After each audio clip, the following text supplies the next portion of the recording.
Hello everyone, आज है 28 of the Feb और आज हम लेकर आए हैं आज के द हिंदू और द इंडियन एक्सप्रेस न्यूज़पेपर का क्वेश्चन बेस्ड एनालिसिस।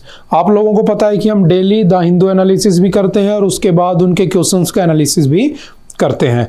वो सारे क्वेश्चंस जो आपसे कभी ना कभी एग्जाम्स में पूछे जा सकते हैं। तो चलिए आज की स्टार्टिंग करते हैं। पहले क्वेश्चन से कौन सा, तो देखो आज 28 ऑफ द फेब है और ध्यान रखना आज क्या बनाते हैं हम लोग, तो आज हमारा नेशनल साइंस डे भी है, ठीक है। और नेशनल साइंस डे क्यों बनाया जाता है, तो डॉक्टर सीवी रमन के याद में बनाया जाता है, क्योंकि उन्होंने क्या किया था, रमन इफेक्ट थ्योरी दी थी और उस थ्योरी के बिहाफ पर क्या मिला था, तो उस थ्योरी के बिहाफ पर सबसे पहले भारत का जो फिजिक्स में नोबेल प्राइज था वो उनको दिया गया था 1930 में, ठीक है। तो हालांकि उसको हम देखेंगे आगे, ठीक है। चलते हैं next question number first. What is the homo SAP atom recently seen in the news. तो देखो अभी रिसेंटली आज न्यूज में आपने देखा होगा एक वर्ड लिखा हुआ था होमो सैप एटॉम। एक्चुअल में ये है क्या, तो समझना हमारे इंडिया में आपने देखा होगा कि जो सीवर लाइन होती है या जो मैन होल जो होता है उसकी सफाई करने के लिए आपने देखा होगा कि लोगों का यूज होता है। लेकिन क्या ऐसा होना चाहिए, क्या हमारे कॉन्स्टिट्यूशन में ऐसा लिखा है कि सभी के साथ ये क्या डिस्क्रिमिनेशन होना चाहिए, तो नहीं होना चाहिए। जैसे कि फॉर एग्जांपल समझना कि आर्टिकल नंबर 15 क्या कहता है, सोशल डिस्क्रिमिनेशन को खत्म करता है 5 बिहाफ के ऊपर, जेंडर, ठीक है, उसके साथ प्लेस ऑफ बर्थ हो गया, ठीक है, आपकी कास्ट हो गई, रिलीजन हो गई, इनके बिहाफ पर, रेसिज्म के बिहाफ पर। उसके साथ साथ आर्टिकल नंबर 17 आपका क्या कहता है, अनटचेबिलिटी को बैन करता है कि किसी के साथ अनटचेबिलिटी नहीं होनी चाहिए। और उसी अनटचेबिलिटी के बिहाफ पर क्या बना है, SC/ST एक्ट भी बना है, जो कब बना होता है 1989 में, ठीक है। तो कहने का मतलब क्या है कि हमारी सोसाइटी में, हमारे कॉन्स्टिट्यूशन में कितनी जगह पर हमने डिस्क्रिमिनेशन को बैन किया हुआ है, लेकिन फिर भी हम देखते हैं कि हमारी सोसाइटी में एक तबका, एक ऐसा सेक्शन है जो हमेशा ये साफ सफाई वाले काम करता है, सीवर लाइंस की सफाई करता है। तो ऐसा तो नहीं होना चाहिए। उनके जो कॉन्स्टिट्यूशनल राइट है उनको आप प्रोटेक्ट नहीं कर पा रहे हो। जैसे फॉर एग्जांपल समझना आर्टिकल नंबर 21 में क्या लिखा है, राइट टू लिव। लेकिन कैसे लिव, जीने का अधिकार है, तो विद डिग्निटी, यानी कि हर पर्सन को, सभी को विद डिग्निटी जीने का अधिकार है। लेकिन क्या वो पर्सन उस डिग्निटी से जी पाएगा जिस डिग्निटी से आप लोग जी पा रहे हो सोसाइटी में, क्योंकि वो क्या कर रहा है, सीवर लाइन की सफाई कर रहा है।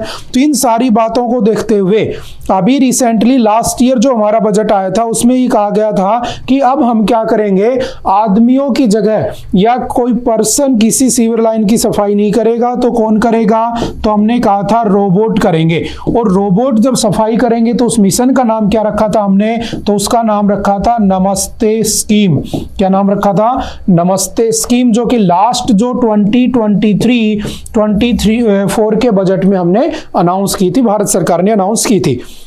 उसमें जो पहला रोबोट यूज किया गया था, फर्स्ट रोबोट, वो कौन सा था, तो उसका नाम याद रखना बैंडीकूट। क्या नाम था उसका, बैंडीकूट रोबोट, जो किसकी जगह पर यूज किया जाएगा, लोगों की जगह पर, किसके लिए, सीवर लाइन की सफाई के लिए। अब समझना कि जो आपने अभी रिसेंटली न्यूज में देखा होमो सैप एटॉम, ये भी क्या है, तो सेप्टिक टैंक या मैन होल क्लीनिंग रोबोट है, ठीक है। ये उससे थोड़ा सा एडवांस है। ये किसने बनाया है, तो IIT मद्रास ने बनाया है, ठीक है। लेकिन अगर पूछे भारत का पहला कौन सा था, तो पहला कौन सा था, बैंडीकूट रोबोट, जिसने सबसे पहले कौन से स्टेट ने स्टार्ट किया था, तो ये स्टार्ट किया था केरला ने।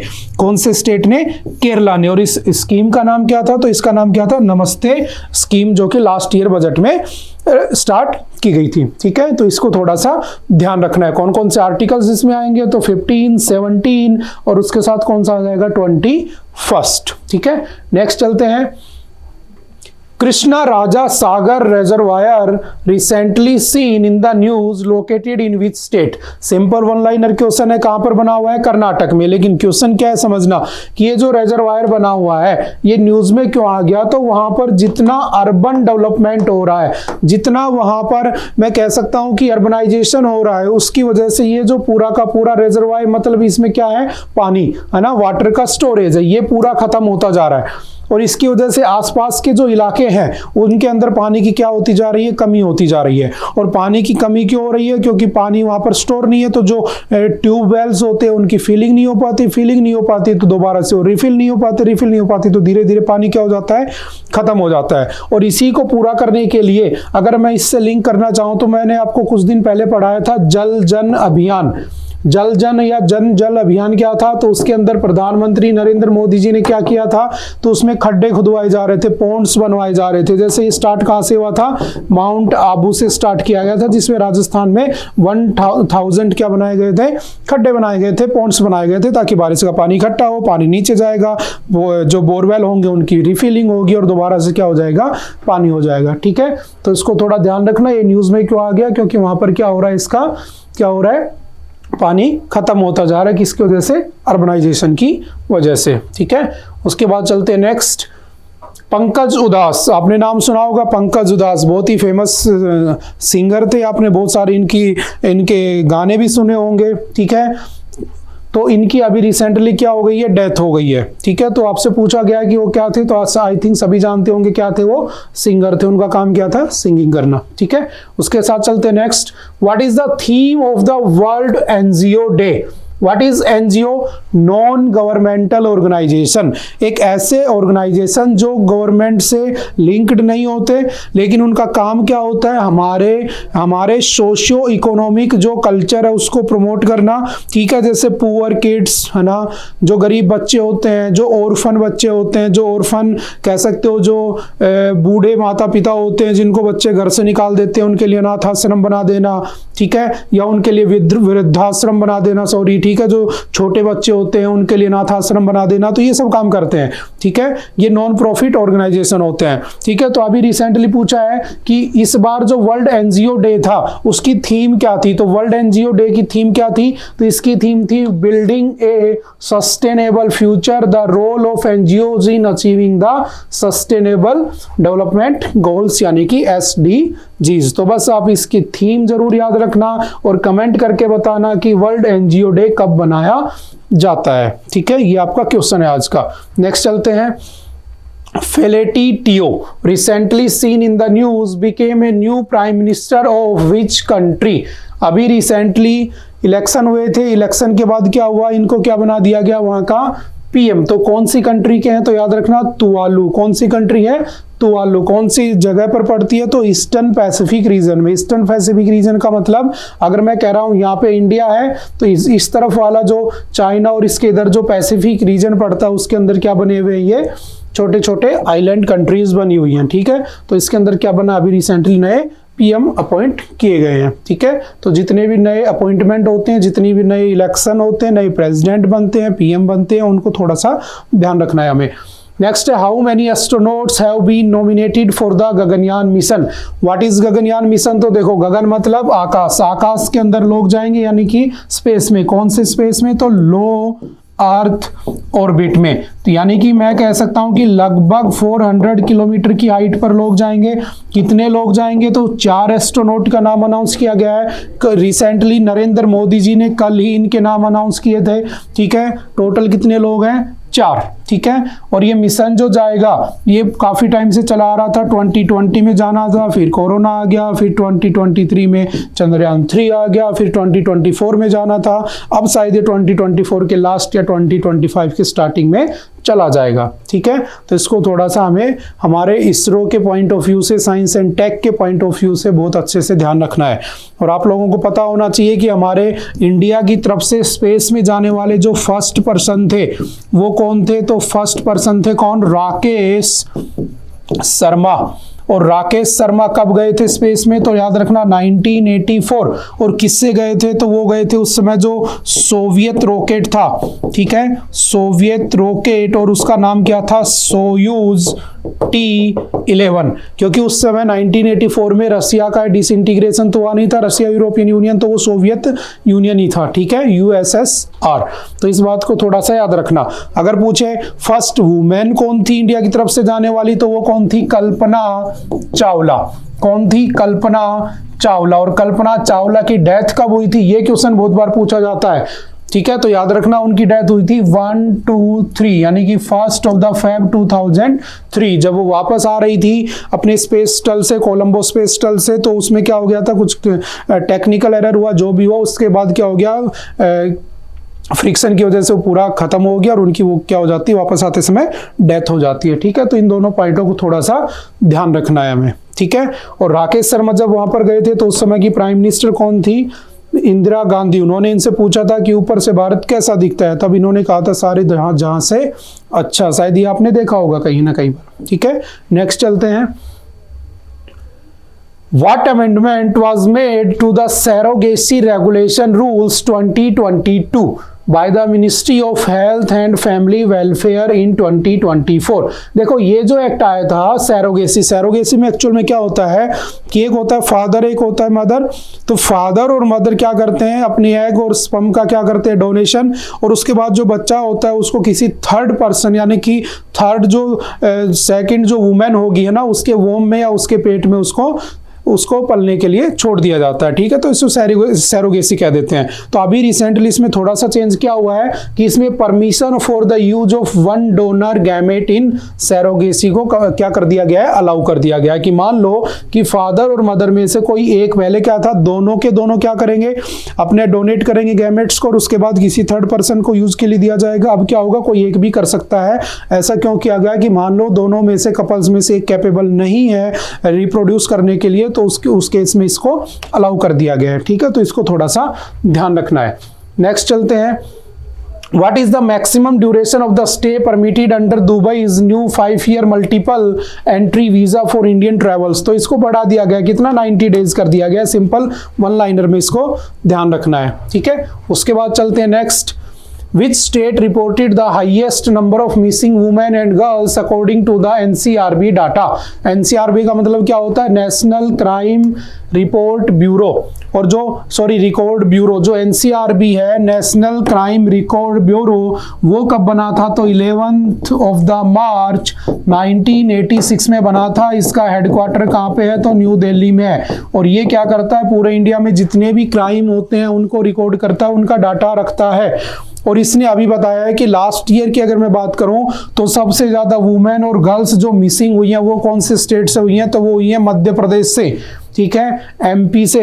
अगर मैं लास्ट डाटा की बात करूं 2019 से 2021, इन पिछले 3 सालों के अंदर लगभग भारत से 13.13 यानी 13.13 लाख गर्ल्स जो थी वो मिसिंग थी। उनकी मिसिंग रिपोर्ट पूरे भारत में दर्ज करवाई गई थी। ठीक है, तो ये भी थोड़ा सा ध्यान रखना कि सबसे टॉप पर कौन है, सबसे ज्यादा कहां से मिसिंग है, तो मध्य प्रदेश। ठीक है, लीगल के पॉइंट ऑफ व्यू से याद रख सकते हो। नेक्स्ट है, when was the UAE added to the FATF's grey list before its recent removal?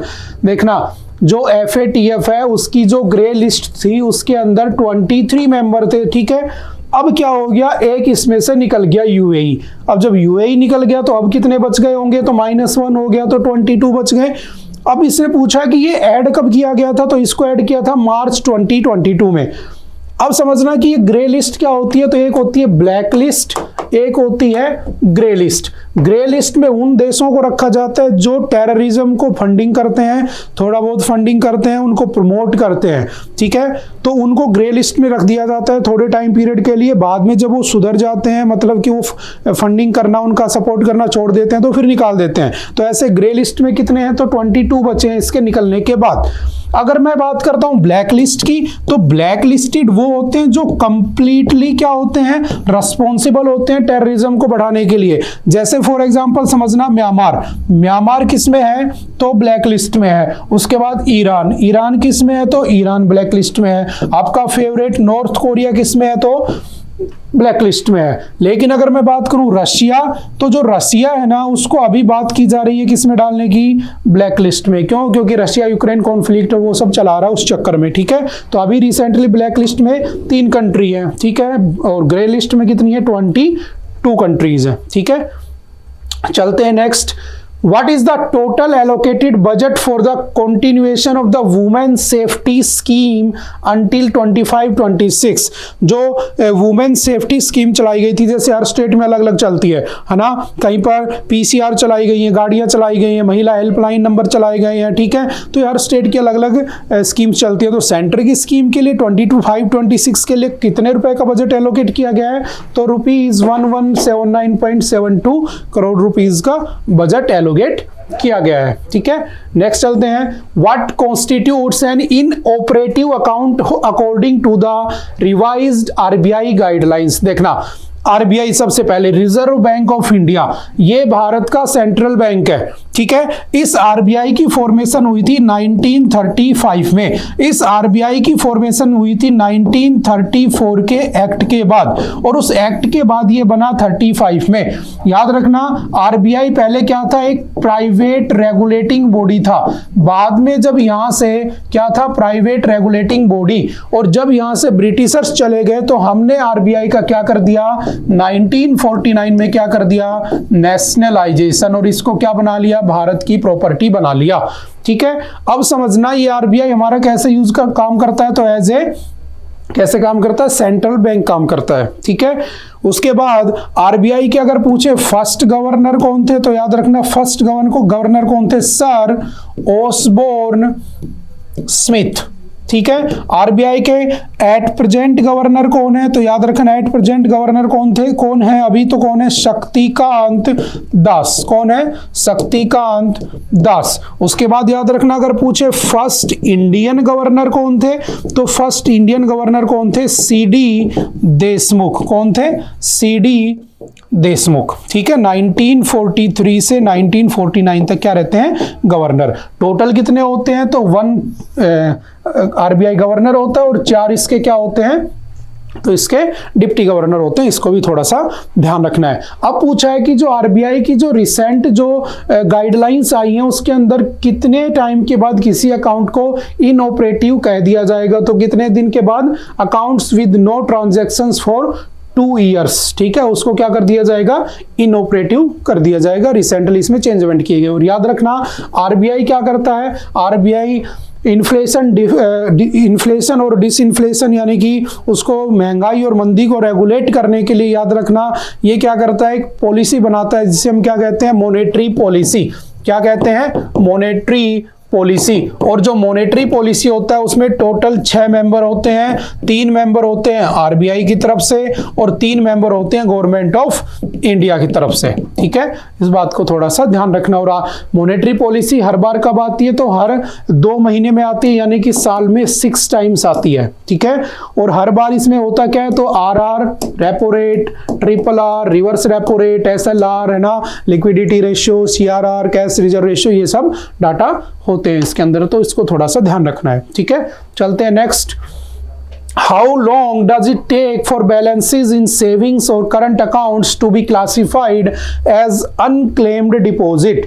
कितने टाइम के बाद उसको अनक्लेम्ड डिपॉजिट डिक्लेयर कर दिया जाएगा? तो कब? आफ्टर 10 ईयर्स, यानी कि अगर 10 साल तक आपने अपने सेविंग या करंट अकाउंट में उस पैसे को क्लेम नहीं किया तो उसको अनक्लेम्ड अनाउंस कर दिया जाएगा। तो option number C, that is 10 year, is the right answer.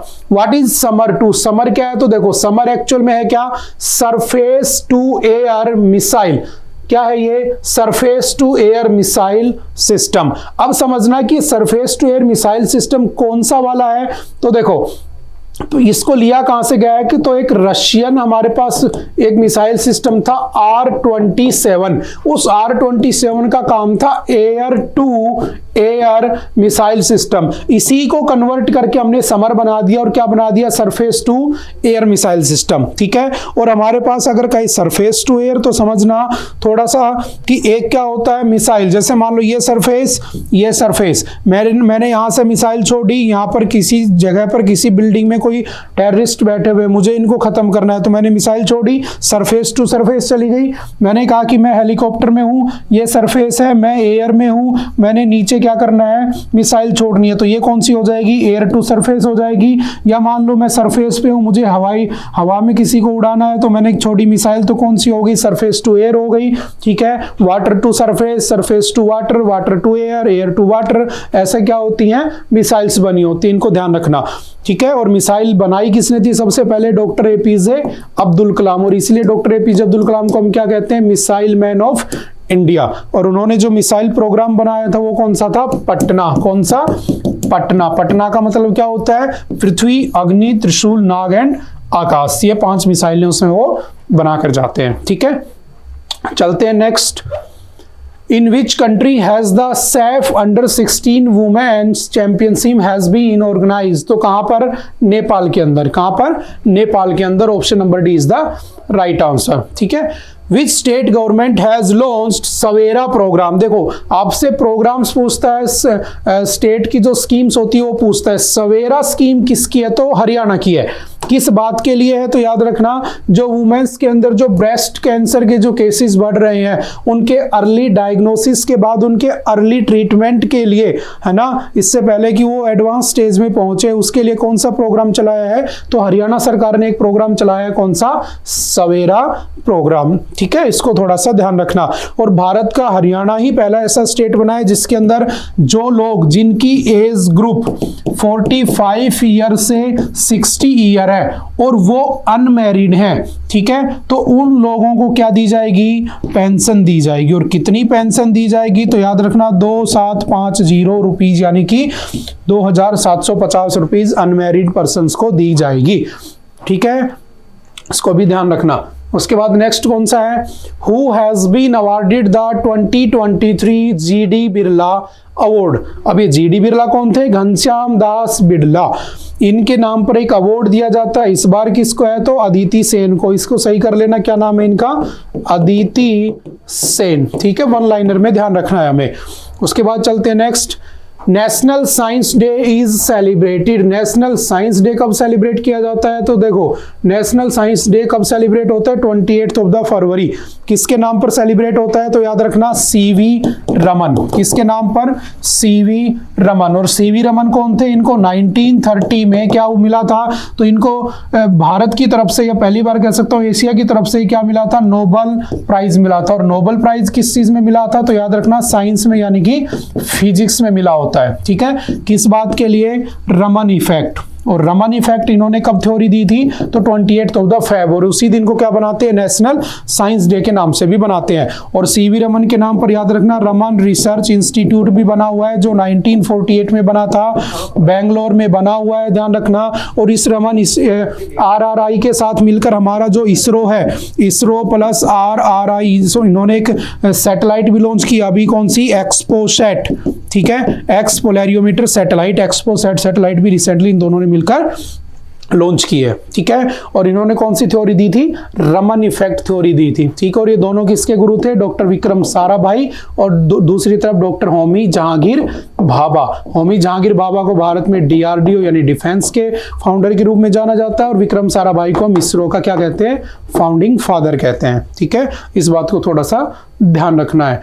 उसके बाद next, where has the global textile event Bharat Tex 2024 been organised. देखो भारत टेक्स का मतलब क्या है, कि जो भारत की टेक्सटाइल इंडस्ट्री है, उस टेक्सटाइल इंडस्ट्री को प्रमोट करने के लिए हमने क्या किया, एक ग्लोबल टेक्सटाइल इवेंट किया। तो रिसेंटली वो कहां पर हुआ है, न्यू दिल्ली के अंदर। और समझना टेक्सटाइल इंडस्ट्री भारत की इतनी ज्यादा है कि इसको प्रमोट करने के लिए एक मिशन भी चला था, टेक्सटाइल मिशन। ठीक है, जिसके अंदर लगभग 1480 करोड़ रुपीस का बजट बनाया गया था। याद रखना प्राइम मिनिस्टर जो नरेंद्र मोदी जी हैं हमारे, उन्होंने लास्ट ईयर 5FB दिए थे, यानी कि 5F विजन दिया था। उसका मतलब क्या था, एक F का मतलब फार्म, फार्म से क्या बनेगा, फाइबर, फाइबर से कहां पर जाएगा, फैक्ट्री, फैक्ट्री से कहां पर जाएगा, फैशन बनेगा, और फैशन से कहां पर जाएगा, फॉरेन में जाएगा। यानी कि उस इंडस्ट्री को इंटरनेशनल लेवल तक ले जाने के लिए 5F का विजन किसने दिया था, प्राइम मिनिस्टर नरेंद्र मोदी जी ने। ठीक है, इसको भी थोड़ा सा ध्यान रखना। उसके बाद चलते हैं next. In which country mobile world Congress 2024। देखो सबसे पहले कांग्रेस किस बात के लिए, तो मोबाइल वर्ल्ड के लिए, यानी कि जितने भी मोबाइल वगैरह होती है, मोबाइल टेक्नोलॉजी होती है, उसमें क्या क्या कमियां हैं, कैसे इंप्रूव करें, कैसे नए रूल रेगुलेशंस बनाए जाएं, कैसे सेल परचेज, उन सबको देखते हुए हमेशा हर साल क्या होती है, एक मीटिंग होती है। तो इस बार की जो मोबाइल वर्ल्ड कांग्रेस है 2024 वो कहां पर हुई है, तो वो हुई है स्पेन के अंदर। कहां पर हुई है, स्पेन के अंदर हुई है। ठीक है, तो वन लाइनर के पॉइंट ऑफ व्यू से भी इसको याद रख सकते हो आप। ठीक है, उसके बाद चलते हैं नेक्स्ट। आज के लिए इतना ही था, चलो मिलते हैं नेक्स्ट लेक्चर में। Okay, thank you.